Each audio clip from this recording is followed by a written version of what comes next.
Halo semuanya, Assalamualaikum. Terima kasih masih menyimak cerita-cerita misteri di YouTube channel Wen Anthony. Sebelum saya membacakan cerita dalam judul Pesugihan Jenglot, saya ingin mendoakan teman-teman dimanapun berada agar selalu sehat, selalu dipermudah dalam mencari rezeki, dan tentunya segala urusan yang sedang dijalani teman-teman, semoga semuanya lancar tanpa ada suatu halangan apapun. Dan kita langsung ke ceritanya. Mari kita mulai. Langit gelap menggantung di luar rumah. Jalan desa Sekarsari sudah terlihat sepi. Pintu-pintu kayu di rumah warga sudah tertutup rapat. Di ujung jalan desa, sebuah rumah sederhana berdiri dengan tegak. Halaman terlihat luas. Pagar besi berwarna hitam metalik menjulang tinggi. Rumah itu milik Erwin, seorang juragan cabe yang sukses dan dermawan. Malam itu, jam menunjukkan pukul 8. Erwin sedang menikmati waktu istirahatnya dengan menonton televisi di ruang tamu. Namun, tiba-tiba dari arah kamar, sebuah teriakan terdengar memecah keheningan malam. "Mas, tolong!" Teriakan Winda memecah malam. Lantai kamar sudah dipenuhi darah merah pekat, mengalir dari bawah gaun tidurnya. Winda meremas sprei dengan kedua tangannya yang gemetar. "Ya Allah, Dek!" Erwin sontak berlari dari ruang tengah. Tanpa pikir panjang, ia mengangkat tubuh istrinya yang basah oleh darah. "Tahan sebentar sayang, kita ke rumah sakit sekarang." "Aku nggak sanggup lagi, Mas." Winda tersengal. Air mata membasahi pipinya. "Jangan ngomong gitu." Erwin mengguncang kepalanya keras-keras. "Kamu kuat, anak kita kuat. Tahan sebentar saja ya." Erwin langsung menggendong tubuh Winda ke arah pick-up tua yang terparkir di halaman rumah. Tak sampai semenit, suara mesin tua pick-up meraung. Perlahan mobil itu mulai berjalan meninggalkan rumah. Lampu kuning yang menyala redup di depan mobil seolah menembus jalanan yang semakin gelap. Di mobil, Winda menggenggam lengan Erwin erat-erat. "Mas, kenapa lagi-lagi begini?" "Diam dulu, jangan banyak bicara." Erwin menatap jalan dengan mata berair, tangannya memegang kemudi dengan kuat. "Kita akan sampai sebentar lagi." Beberapa menit berlalu, Erwin dan Winda sudah tiba di puskesmas. Dengan dibantu beberapa perawat, Winda segera dibawa masuk ke ruang tindakan. Sementara Erwin hanya bisa menunggu di luar. Terlihat bercak darah di kemejanya. Di koridor puskesmas, Erwin berdiri mondar-mandir. Wajahnya terlihat begitu cemas dan panik. Sesekali pandangannya tertuju pada ruang perawatan yang masih tertutup.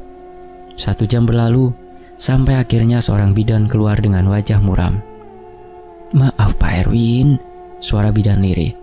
"Janinnya tidak bisa diselamatkan." Erwin terdiam, tubuhnya seperti kehilangan tenaga. Di ruang perawatan, Winda terbaring lemah, matanya bengkak, rambutnya basah oleh keringat. "Mas," suaranya nyaris tak terdengar.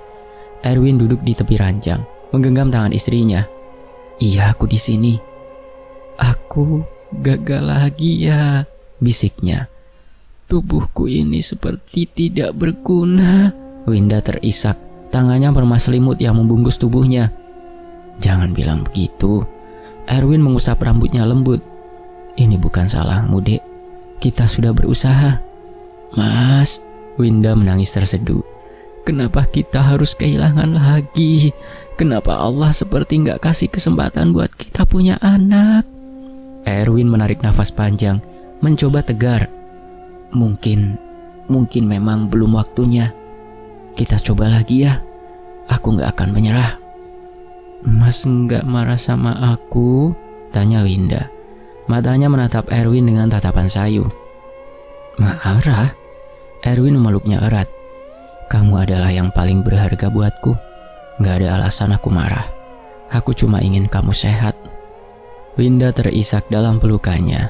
Tangisnya pecah, memenuhi ruangan. Erwin, seorang juragan cabai yang sukses di desa Sekarsari. Secara materi, Erwin memang berhasil. Tapi jauh di lubuk hatinya, ia masih merasakan ada ruang kosong yang belum terisi sampai sekarang. Pasalnya, sampai detik ini, Erwin dan Winda belum juga dikaruniai seorang keturunan.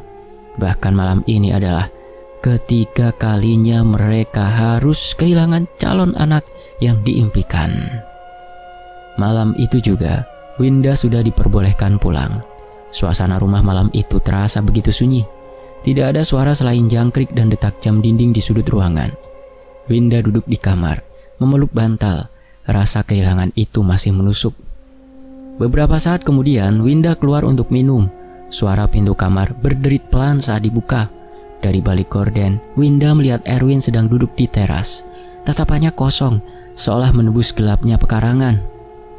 "Mas," Winda duduk di sampingnya. Erwin hanya menoleh sebentar, lalu tersenyum. "Kamu sudah minum obat?" "Sudah." Winda meraih tangannya. "Mas, jangan terlalu dipikirkan. Aku sedih, tapi aku gak mau lihat Mas seperti ini." Erwin menarik nafas panjang. Aku cuma merasa semua usaha kita sia-sia." "Kita masih punya waktu." Winda berusaha tersenyum. "Kita bisa coba lagi." Erwin menatap wajah istrinya lama, lalu mengangguk pelan. "Iya, kita akan coba lagi." Malam semakin larut. Winda dan Erwin memutuskan untuk beristirahat di dalam kamar. Kejadian malam ini membuat tubuh dan pikiran mereka terasa lelah. Menjelang tengah malam, Winda tiba-tiba terbangun. Suasana rumah terasa hening, tapi ada sesuatu yang aneh. Seperti ada suara bisikan. Winda duduk di tepi ranjang. Ia menajamkan telinga. Bisikan itu datang dari arah kamar kosong yang jarang dipakai. "Mas?" Winda mengguncang tubuh Erwin perlahan, tapi tidak ada jawaban. Pria itu tetap terlelap dalam tidurnya. Sesekali, suara dengkuran terdengar dari mulutnya. Winda memutuskan untuk keluar kamar perlahan. Kakinya terasa dingin saat menyentuh lantai keramik. Suara itu terdengar lagi, pelan, seperti seseorang melantunkan doa atau gumaman. Winda mendekat ke arah pintu. Perlahan ia membuka pintu kamar. Matanya menatap ke arah salah satu kamar kosong yang ada di sudut lorong. Pintu kamar masih tertutup rapat, seperti biasanya. "Nggak ada siapa-siapa," bisik Winda pelan, seperti bicara pada dirinya sendiri. Suasana seketika sunyi. Suara itu mendadak hilang seperti ditelan malam. Udara dingin terasa di tengkuk Winda. Tangan Winda mengusap tengkuknya yang terasa merinding dengan pelan. Winda menelan ludah, lalu memutuskan kembali masuk ke dalam kamar. "Mungkin cuma halusinasiku," gumamnya. Pagi harinya Winda duduk di meja makan. Wajahnya masih terlihat pucat. "Mas, tadi malam aku dengar suara," ucapnya pelan. Erwin yang sedang menuang teh menoleh. "Suara apa?" "Kayak orang berbisik dari kamar belakang, Mas." Erwin menggeleng. Aku gak dengar suara apa-apa, Dek. Mungkin cuma suara tikus atau mungkin kamu mimpi." "Bukan tikus, Mas. Sepertinya saat itu aku juga gak mimpi. Aku yakin itu suara orang." Erwin tertawa kecil, mencoba menenangkan istrinya. "Kamu masih capek, masih sakit. Jadi jangan terlalu mikir yang aneh-aneh. Fokus saja sama kesembuhanmu ya." Winda menghela nafas. "Iya, mungkin saat ini aku terlalu sensitif." Erwin duduk di sampingnya, meraih tangannya. "Sayang, aku cuma mau kamu tenang, jangan stres. Kalau kamu terus murung, nanti kamu malah sakit." Winda menunduk. "Aku akan coba." "Bagus." Erwin mengecup keningnya. "Hari ini aku kirimkan cabai ke pasar. Nanti sore kita makan di luar ya. Anggap saja kita butuh suasana baru." Winda tersenyum tipis. "Iya, Mas." Winda mengangguk. Senyum hangat terlihat di wajahnya. Namun, senyum itu terlihat kaku seperti dipaksakan. Entah kenapa di dalam hatinya, Winda tidak bisa melupakan suara bisikan itu. Pagi itu, sinar matahari bersinar dengan cerah. Jalanan desa yang semula sepi, kini sudah mulai ramai dengan aktivitas warga. Di dalam rumah, Erwin dan Winda sudah duduk di meja makan. Keduanya terlihat menikmati nasi goreng kampung dengan telur ceplok. "Mas, aku boleh ya ikut kamu ke toko?" Suara Winda tiba-tiba terdengar memecah keheningan di ruang makan. Tubuhnya memang belum sepenuhnya pulih, tetapi ia merasa tidak betah berdiam diri di rumah. Erwin menatap wajah Winda beberapa saat, lalu memasukkan nasi goreng ke dalam mulutnya. "Kamu istirahat aja ya di rumah. Kamu kan belum sehat benar. Aku khawatir terjadi apa-apa sama kamu. Aku sudah sehat kok, Mas. Lagian aku jenuh kalau tiap hari di rumah terus, sendirian lagi. Winda meraih tangan Erwin. Mas, boleh ya? Aku janji gak akan ngerepotin kamu di sana kok. Ya wes, tapi janji ya, gak usah terlalu capek. Cukup di kasir saja, biar yang angkat-angkat aku sama karyawan yang lain. Winda tersenyum hangat, lalu mengangguk. Iya, aku janji, aku akan duduk di kasir dan gak akan melakukan apapun. Erwin langsung menggandeng tangan Winda, istrinya. Ya wes, ayo, kita berangkat sekarang. Nanti keburu siang, gak enak sama karyawan. Winda mengangguk kecil. Keduanya segera berjalan keluar kamar. Setelah mengunci pintu, mereka segera berjalan ke arah mobil pick-up tua yang terparkir di halaman rumah. Pagi itu, suasana pasar begitu ramai. Aroma berbagai macam bahan makanan bercampur menjadi satu. Lapak-lapak sudah ramai pembeli. Beberapa pedagang terlihat sibuk melayani pembeli. Sebagian yang lain justru masih sibuk menatap barang dagangannya. Siang itu, beberapa tetangga tanpa sengaja melintas di depan kios Erwin. Dengan ramah, pria yang memiliki tubuh kurus itu membagikan cabai gratis untuk mereka. Wah, juragan Erwin memang beda, kata Bu Sari, tetangga depan rumah, sambil tertawa. Harga cabai di pasar lagi naik, malah dibagi-bagi gratis. Erwin mengangguk. Rezeki itu buat dibagi. Kalau saya cuma simpan sendiri, kapan bisa barokah? Lagi pula ini untuk syukuran kesembuhan istri saya. Masya Allah, timbal Pak RT. Contoh panutan ini. Jarang ada suami kayak sampean, Mas. Winda memperhatikan dari kasir. Ada kebanggaan di wajahnya melihat Erwin begitu dihormati warga. Di balik kesedihannya kehilangan janin, ia bersyukur memiliki suami yang begitu penyayang dan dermawan. Kami doakan semoga rezekinya makin lancar dan cepat dikaruniai keturunan, ujar seorang wanita yang lain sambil tersenyum bahagia. Amin, matur nuwun doanya. Erwin membungkukkan punggungnya sedikit. Setelah beberapa saat, mereka segera berpamitan meninggalkan tempat itu. Sementara itu, Erwin langsung kembali sibuk membantu para karyawannya melayani pembeli yang semakin berdatangan. Malam turun dengan begitu cepat. Malam ini di rumah Erwin terlihat ramai. Beberapa anak yatim diundang Erwin untuk menerima bantuan sekolah. Erwin berdiri di depan rumah sambil membagikan amplop satu persatu. Erwin memang terkenal dermawan. Bahkan ketika istrinya mengalami keguguran, ia selalu berbagi kepada warga desa. Tidak banyak yang diminta Erwin kepada warga selain doa kesembuhan untuk Winda, istrinya. Belajar yang rajin ya, kata Erwin sambil mengusap kepala seorang bocah, biar bisa bantu orang tua. Iya om, jawab bocah itu malu-malu. Winda hanya memperhatikan dari dalam rumah. Dalam hatinya, ia merasa beruntung menikah dengan pria sebaik Erwin. Malam ini, udara terasa lebih dingin dari biasanya. Angin bertiup kencang, sesekali terdengar suara gesekan bambu dari kebun belakang rumah. Mas, Winda duduk di tepi ranjang. Kamu gak capek? Seharian tadi kirim cabai ke pasar. Erwin melepas kaosnya. Capek sih, tapi senang. Panen kali ini laris, alhamdulillah. Winda tersenyum. Besok aku masak kesukaan mas ya. Wah mantap, Erwin terkekeh. Nanti aku bangun lebih pagi, biar kita bisa sarapan bareng. Jam menunjukkan tengah malam. Winda yang sejak tadi tertidur pulas, kini tiba-tiba terbangun. Perutnya sesekali masih terasa nyeri, sisa keguguran. Ia memutuskan pergi ke kamar mandi. Sebelum Winda turun dari ranjang, matanya melirik sekilas ke arah Erwin. Namun, pria itu rupanya tidak ada. Winda baru sadar jika ranjang di sebelahnya kosong. Winda segera turun dari ranjang. Langkahnya pelan berjalan ke arah pintu kamar. Suara derita panjang terdengar saat pintu dibuka.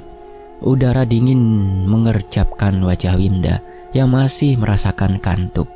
Mas, panggilnya pelan, namun tidak ada sahutan. Winda berjalan perlahan ke ruang tengah. Akan tetapi, Erwin tidak ada di ruang tamu. Lalu terdengar suara lirih kumaman yang familiar dari arah kamar belakang yang jarang dipakai. Winda berjalan ke arah kamar. Langkahnya terasa berat seperti ada tangan tak kasat mata yang berusaha menahannya. Kini Winda sudah berdiri di depan pintu. Jantungnya berdegup cepat. Gumaman itu terdengar teratur, seperti seseorang sedang melantunkan doa, tapi dengan nada yang membuat bulu kuduknya berdiri. "Mas," ia mengetuk pintu. Gumaman itu berhenti mendadak. Winda menelan ludah. "Mas?" Masih tidak ada jawaban. Setelah beberapa saat, Winda melangkah pergi, memilih ke kamar mandi. Saat ia kembali, pintu kamar belakang sudah sedikit terbuka. Tidak ada siapa-siapa di dalam. Hanya aroma anyir darah samar yang tercium. "Mas?" Suara langkah kaki terdengar dari arah dapur. Erwin muncul sambil menguap. Kamu belum tidur? Ngapain mondar-mandir?" Kamu dari kamar belakang, Mas?" tanya Winda. Erwin mengerutkan kening. "Kamar belakang? Enggak. Aku dari dapur, haus. Aku dengar suara kayak orang baca doa, Mas." Erwin tersenyum tipis. "Kamu terlalu tegang. Ayo, kita tidur lagi, Dek. Besok kita harus bangun pagi." Winda ingin bertanya lagi, tetapi melihat wajah Erwin yang tenang, ia mengurungkan niat. Iya. Malam itu Winda memutuskan untuk tidak melanjutkan pertanyaannya, walaupun hatinya masih penasaran dengan suara gumaman yang baru saja ia dengar. Suara ayam berkokok nyaring di dalam kandang. Asap putih mengepul keluar dari atap-atap rumah warga. Aroma kayu bakar tercium dari setiap rumah, termasuk rumah Winda. Pagi itu Winda terlihat sibuk menyiapkan sarapan untuk suaminya. Namun tiba-tiba suara ketukan pintu terdengar dari luar rumah. "Rudi, ngapain pagi-pagi datang ke sini?" tanya Winda, matanya menyipit.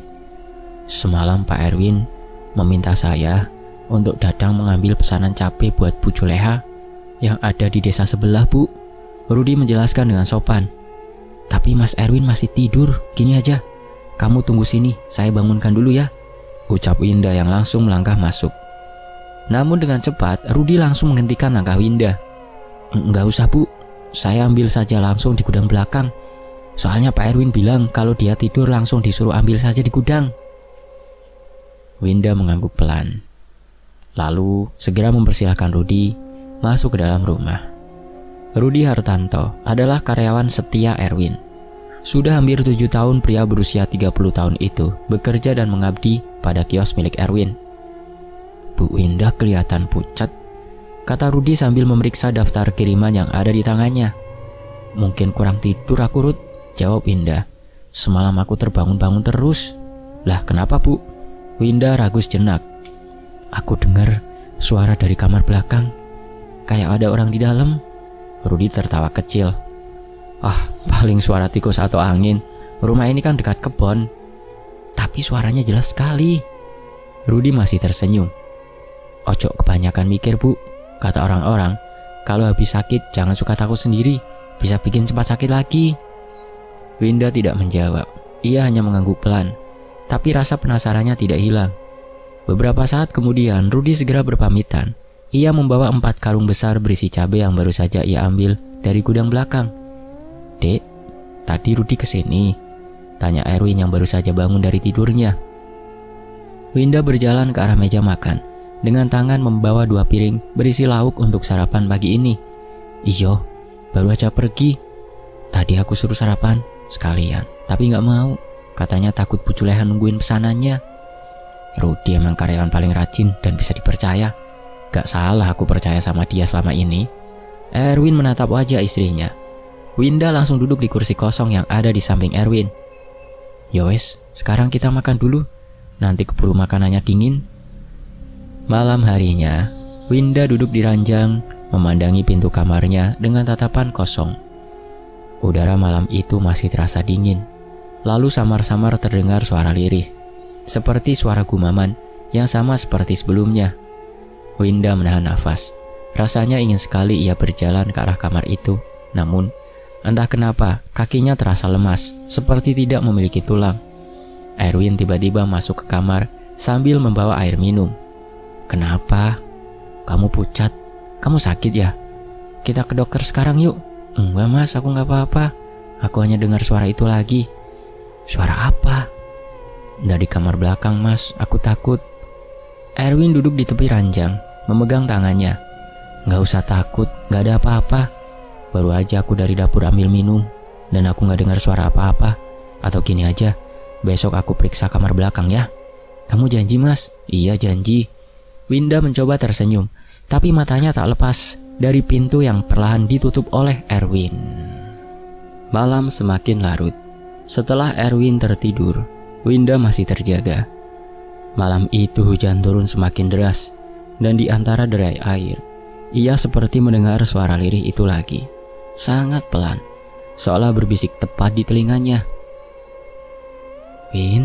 Winda terlonjak, menoleh, tidak ada siapa-siapa. Winda langsung baringkan tubuhnya keranjang. Ia menarik selimut, menutup telinganya rapat-rapat. Jantungnya berdetak kencang hingga membuatnya sulit bernafas. Keesokan harinya, Winda duduk di kasir, menatap ke arah beberapa pembeli yang mulai berdatangan. Hatinya masih diliputi rasa cemas yang sulit dijelaskan. Bu, pesanan cabai hari ini banyak sekali, ujar seorang karyawan sambil menyerahkan buku catatan kepada Winda. Alhamdulillah, Winda tersenyum samar. Nanti tolong timbangin beberapa cabai ya, lalu bagikan ke warga. Mas Erwin pasti setuju. Nggih bu, pria itu mengangguk pelan. Tidak lama Erwin datang membawa karung-karung kecil berisi cabai, disusul beberapa warga yang membantu. Ayo, dibagi rata. Yang rumahnya ada bayi, kasih lebih, biar mas enak, kata Erwin sambil tertawa lebar. Warga tersenyum senang. Masya Allah Pak Erwin, ini memang baik hati ya orangnya, rezekinya lancar terus, kata seorang ibu. Erwin hanya mengangguk, menepuk bahu para pekerja satu persatu. Winda memperlihatkan suaminya, merasa kagum sekaligus bingung.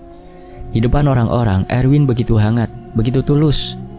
Malam ini, hujan kembali mengguyur desa. Erwin terlihat duduk di teras rumah. Matanya menatap kosong ke arah tetesan hujan yang turun semakin deras. Sesekali, suara gemericik hujan terdengar dari atap seng rumahnya. Mas, kamu yakin gak mau tidur aja? Kamu kelihatan capek banget loh. Winda memegang tangan Erwin. Erwin tersenyum samar. Kamu tidur dulu aja, aku sebentar lagi masuk. Ya wes, aku tidur dulu ya. Kamu jangan tidur malam-malam, nanti malah sakit. Winda mengusap pundak suaminya dengan lembut. Winda segera berjalan masuk ke dalam kamar. Sementara Erwin masih duduk di teras rumah sambil memandang ke arah hujan yang masih turun dengan deras. Mas, kamu semalam tidur jam berapa? Tanya Winda keesokan paginya. Tangannya meletakkan bakul nasi di atas meja makan. Enggak malam kok, sekitar jam 11-an. Emang kenapa dek? Erwin menjawab sambil mengambil nasi dalam bakul. Kamu yakin jam 11? Aku lihat kayaknya jam 1 kamu belum masuk ke dalam kamar. Erwin terdiam beberapa saat. Wajahnya seketika terlihat pucat. Namun dengan cepat, ia langsung menyembunyikan kegugupannya di depan Winda. Oh itu, aku sedang di kamar mandi. Perutku tiba-tiba mulas, jawab Erwin sambil memasukkan makanan di dalam mulutnya. Emang kenapa dek? Winda tidak menjawab. Ia hanya menggeleng pelan. Suasana di dalam ruang makan seketika hening. Hanya suara sendok dan piring terdengar beradu. Sesekali suara kipas terdengar di dalam ruangan yang kini terasa lebih dingin dari biasanya. Setelah menikmati sarapan, Winda dan Erwin segera berangkat ke pasar. Suasana pasar pagi itu terasa lebih ramai dari biasanya. Bahkan kios milik Erwin juga sudah penuh oleh pembeli yang mulai berdatangan. Beberapa karyawan terlihat kewalahan dalam melayani pembeli yang semakin membludak. Dek, kamu istirahat saja di kursi. Aku mau bantu karyawan yang lain dulu. Erwin memberikan tas lempangnya pada Winda. Ada rasa bahagia dan syukur dalam hati. Dalam hati Winda saat melihat kondisi kios suaminya ramai. Namun, entah kenapa, di dalam hati kecilnya merasa jika ada yang disembunyikan Erwin, suaminya. Pasalnya sudah hampir 5 kali ia selalu mendapati Erwin tidak ada di ranjang dan itu hanya terjadi setiap malam Kamis. Apa jangan-jangan Mas Erwin punya wanita lain di belakangku? Atau mungkin dia... Dek, kamu kenapa? Lah kok ngelamun gitu? Kamu sakit? Ayo kita ke dokter sekarang ya. Suara Erwin tiba-tiba terdengar membuat Winda tersentak kaget.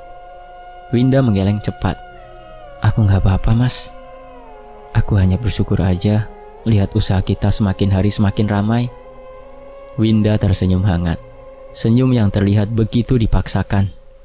Erwin mengusap kepala sang istri dengan lembut. Siang hari udara di luar terasa semakin panas. Para pembeli juga berdatangan semakin banyak. Bahkan lebih banyak dari biasanya.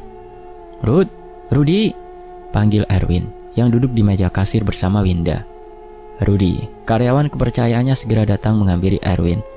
Sekilas pandangannya tertuju pada Winda yang menatap kosong ke arah kerumunan pembeli.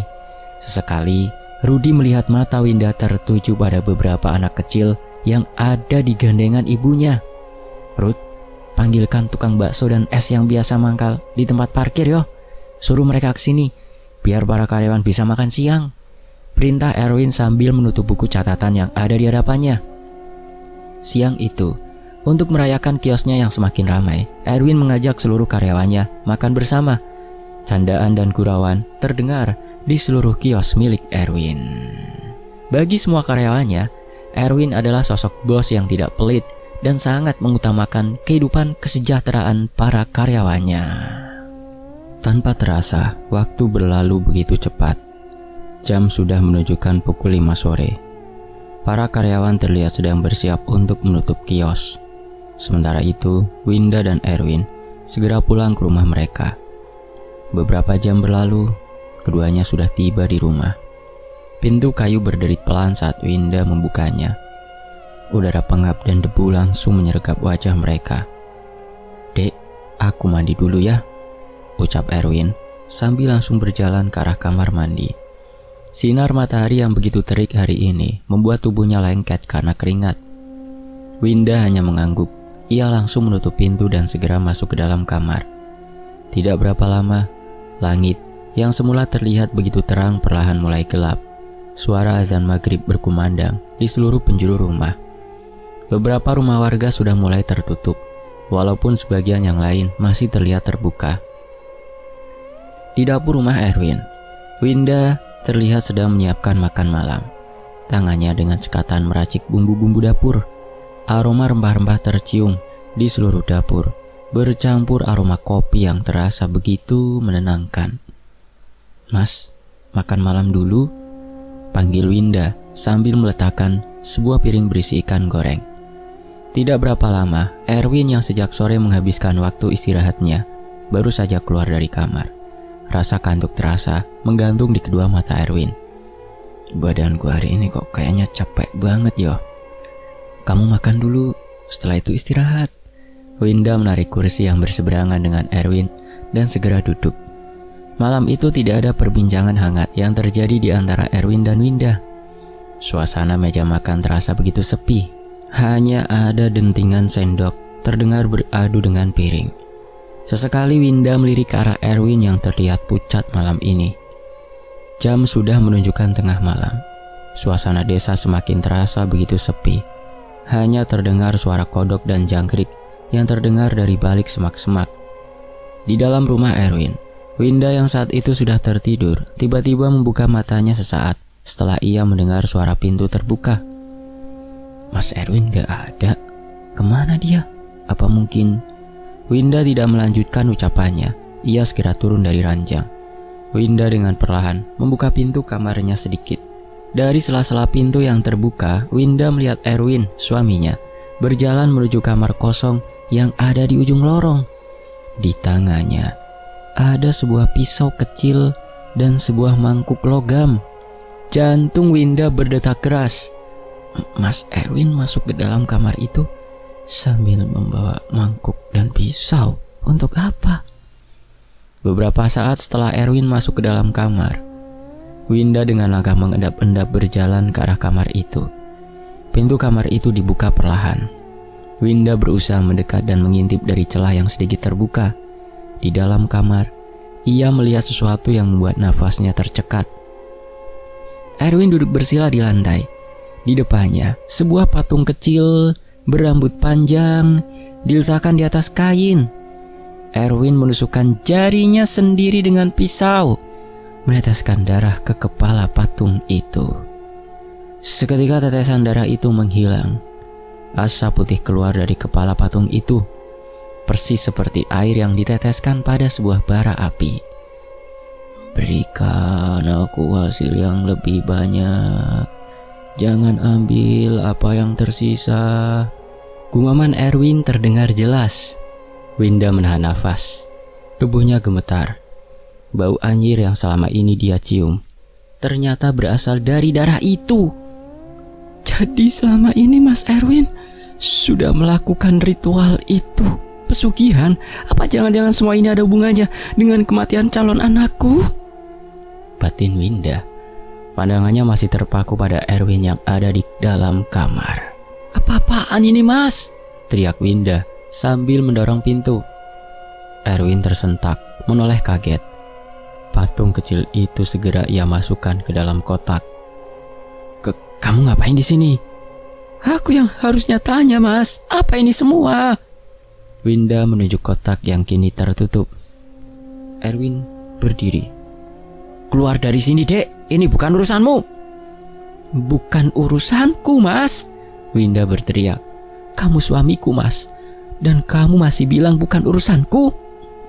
Selama ini kamu bilang sholat malam untuk keturunan dan kesuksesan, tapi ternyata kamu bersekutu dengan benda itu. Erwin menarik nafas panjang, matanya merah. Kalau aku tidak melakukan ini, kita tidak akan punya apa-apa, Dek. Semua yang kita punya, rumah, kebun, kekayaan, semua datang dari sini. Selama ini aku gak pernah menuntut apapun darimu, Mas. Aku bahkan tidak pernah mengeluh apapun yang kita alami sebelum kamu sesukses sekarang. Winda melebarkan matanya. Dadanya naik turun menahan emosi yang semakin memuncak. Apa benar? Suara Winda bergetar. Apa benar 3 kali keguguran itu karena kamu? Erwin menunduk. Itu harga yang harus dibayar, Dek. Tubuh Winda melemas. Astagfirullah. Air matanya jatuh deras. Aku melakukan ini untuk kita, Dek. Untuk masa depan kita. Enggak. Kamu lakukan ini untuk dirimu sendiri. Kamu lebih memilih harta daripada anak kita. Tubuh Winda seketika limbung. Ia terduduk di lantai keramik yang terasa dingin. Isak tangis mulai terdengar menggema di seluruh rumah. Winda tidak menyangka jika laki-laki yang seharusnya menjadi pelindung untuk dirinya dan anak-anaknya justru tega menjadikan darah dagingnya sendiri sebagai persembahan. Aku minta maaf, Dek. Aku tahu aku salah, tapi aku bersumpah semua ini aku lakukan demi kita, demi kebahagiaan kita. Erwin berusaha meyakinkan Winda. Seandainya aku tidak melakukan ini, mungkin aku hanya seorang kuli panggul miskin di desa ini. Sebelum menjadi seorang juragan cabe yang sukses, Erwin hanya kuli panggul miskin di desa itu. Upahnya sebagai kuli panggul bahkan tidak cukup untuk memenuhi kebutuhan hidup mereka. Kondisi ekonomi yang semakin sulit membuat Winda terpaksa berutang di warung. Sesekali Winda harus menahan malu karena cemoohan warga desa. Erwin yang merasa putus asa dengan kehidupan yang serba kekurangan memutuskan untuk menemui Ki Dharma, seorang dukun yang tinggal di tengah hutan. Dari situlah akhirnya Ki Dharma memberikan sebuah patung kecil yang ia sebut sebagai jenglot. Ki Dharma mengatakan jika jenglot itu bisa memberikan kekayaan yang diimpikan Erwin, namun dengan syarat Erwin bersedia memberikan darahnya setiap Kamis malam Jumat Kliwon, dan ia juga harus menyerahkan tumbal berupa calon anaknya setiap tahun. Erwin yang sudah dibutakan oleh keserakahan akan harta langsung menyanggupi syarat yang ditentukan yang diajukan Ki Dharma. Sejak saat itulah Erwin seorang kuli panggul miskin, mulai menjelma menjadi seorang juragan cabai terkaya di desa hanya dalam beberapa tahun. Jadi selama ini, apa yang kamu lakukan hanya kedok untuk menutupi kebusukanmu, Mas? Bentak Winda. Matanya menatap tajam ke arah Erwin, suaminya. Aku gak nyangka suami yang aku pikir adalah seorang malaikat ternyata tidak lebih dari seorang iblis. Tanpa menunggu jawaban, Winda segera meninggalkan tempat itu dan berjalan ke arah kamarnya. Sementara itu, Erwin hanya bisa diam mematung sambil memandang Winda dari kejauhan. Di luar rumah, udara malam terasa begitu dingin. Angin bertiup dengan kencang, menerbangkan daun-daun kering yang tergeletak di halaman rumah. Sesekali, suara lolongan anjing terdengar memecah keheningan malam. Di dalam kamar, Winda terlihat sedang mengemasi pakaian ke dalam tas koper. Tiba-tiba, suara pintu berderit panjang seperti dibuka dengan perlahan. "Kamu mau kemana, Dek?" tanya Erwin saat melihat Winda memasukkan barang-barangnya ke dalam tas. Winda tidak menjawab. Ia terus mengemasi semua barang-barangnya. Wanita itu seolah tidak memperdulikan keberadaan Erwin yang kini sudah duduk di tepi ranjang. Beberapa saat, wajah Erwin menunduk sebelum akhirnya tangannya langsung memegang tangan Winda dengan erat. "Kamu tidak bisa ninggalin aku gitu aja, Dek. Aku gak bisa kehilangan kamu." Erwin menggenggam lengan Winda dengan erat. "Aku tidak mau tinggal di sini lagi, Mas. Aku tidak mau hidup dengan orang yang sudah tega membunuh calon anakku." "Aku lakukan itu buat kamu, Dek. Buat kita," seru Erwin. Suaranya lebih tinggi dari sebelumnya. "Aku akan lakukan dan berikan apapun yang kamu minta, asalkan kamu tidak ninggalin aku, Dek." Winda tidak menjawab. Matanya memandang wajah Erwin dengan tatapan tajam. Ada rasa iba dan benci yang mulai merasuk ke dalam hatinya. Nafasnya memburu dengan cepat, seperti sedang berusaha menahan emosinya. "Kamu yakin dengan ucapanmu, Mas?" tanya Winda. Suaranya pelan nyaris seperti bisikan. "Kamu yakin akan memberikan apapun yang aku mau?" Erwin mengangguk cepat. "Kalau gitu, buang benda itu, kembalikan dia ke tempat asalnya. Aku gak mau kamu bersekutu dengan patung itu lagi." Mata Erwin seketika melebar. Wajahnya mendadak pucat. Dadanya tiba-tiba terasa sesak, seperti ada beban berat yang menghimpitnya.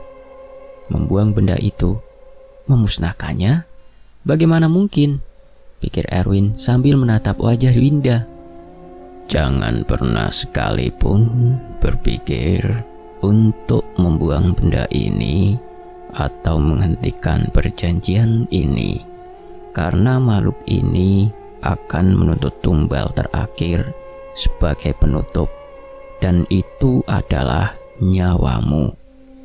Suara Ki Dharma seolah kembali terdengar di telinganya. Aku? Belum sempat Erwin menyelesaikan ucapannya, Winda segera memotong.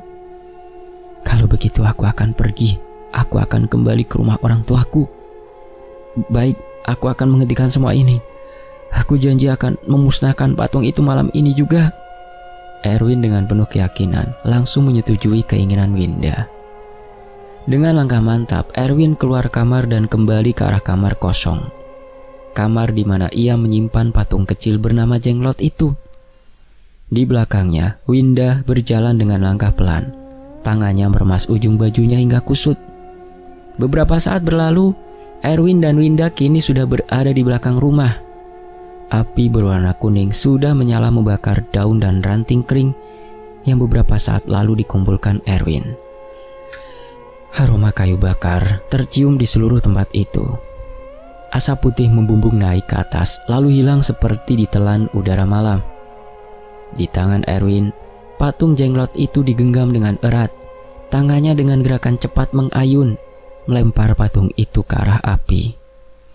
Alih-alih terjatuh, patung itu tiba-tiba hidup. Matanya menyala merah, mulutnya terbuka lebar, menampakkan taringnya yang tajam. Erwin berteriak saat patung itu melompat ke arah lehernya. Dalam sekejap, patung kecil itu sudah berada di leher Erwin. Taring kecilnya menggigit leher Erwin dengan cepat. Darah segar keluar dari kulit Erwin yang terluka. Winda dengan gerakan refleks berusaha mengambil patung itu dari leher Erwin. Namun usahanya sia-sia. Makhluk itu seperti menempel di leher Erwin. "Mas, kamu bertahan. Aku akan membantumu melepaskannya." Winda terus berusaha menarik patung itu dari leher Erwin. "Ah!" Teriakan Erwin terdengar semakin kencang. "Dek, cepat tolong aku, Dek. Singkirkan makhluk ini, Dek." Hanya dalam beberapa menit, tubuh Erwin seketika limbung ke tanah. Aroma anyir darah tercium dari leher Erwin yang sudah robek. Makhluk itu tiba-tiba terjatuh ke tanah. Winda yang melihat hal itu langsung membakar patung jenglot ke api yang masih menyala. Aroma minyak dan anyir tercium saat api menjilat tubuh makhluk itu. Sementara itu di sudut yang lain, tubuh Erwin sudah berlumuran darah. "Mas, kamu bertahan ya. Aku akan bawa kamu ke dokter," ucap Winda sambil terisak. Erwin menggeleng pelan. Bibirnya berusaha tersenyum. Matanya memandang wajah Winda dengan tatapan sayu. "Gak perlu, Dek. Aku ikhlas. Maafin aku ya. Aku sudah membuatmu kecewa." "Aku udah maafin kamu, Mas. Kamu harus sembuh. Kita akan memulai semua dari awal lagi," ucap Winda sambil terisak. Senyum kecil tergambar di bibir Erwin. Tiba-tiba matanya langsung terpejam. Nafasnya langsung berhenti.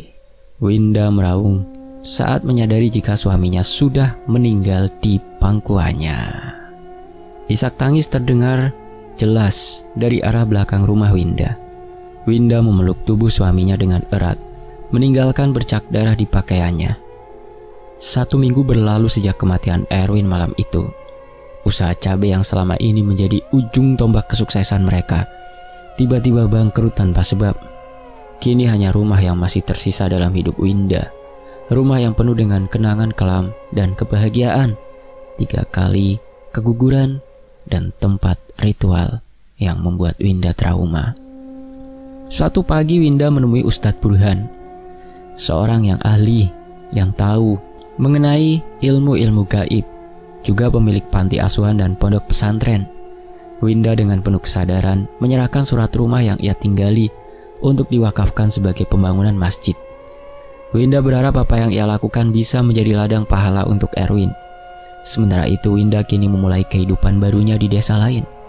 Wanita itu memutuskan untuk menutup lembar kelam dalam hidupnya. Ia juga bertekad untuk tidak menceritakan aib Erwin, suaminya, kepada orang lain termasuk orang tuanya sendiri. Winda menjadikan pengalaman Erwin sebagai pelajaran yang paling berharga dalam hidupnya, agar tidak sampai terjerumus dalam kesesatan yang sama. Terkadang, keserakahan dan ambisi yang berlebihan bisa membuat seseorang nekat melakukan kesalahan yang akhirnya berakhir dalam penyesalan. Tamat. Demikianlah sebuah kisah. Mohon maaf jika ada intonasi yang kurang pas. Wayne Antoni pamit dulu. Sampai jumpa di kisah berikutnya. Wassalamualaikum warahmatullahi wabarakatuh. Terima kasih semuanya. Alhamdulillah.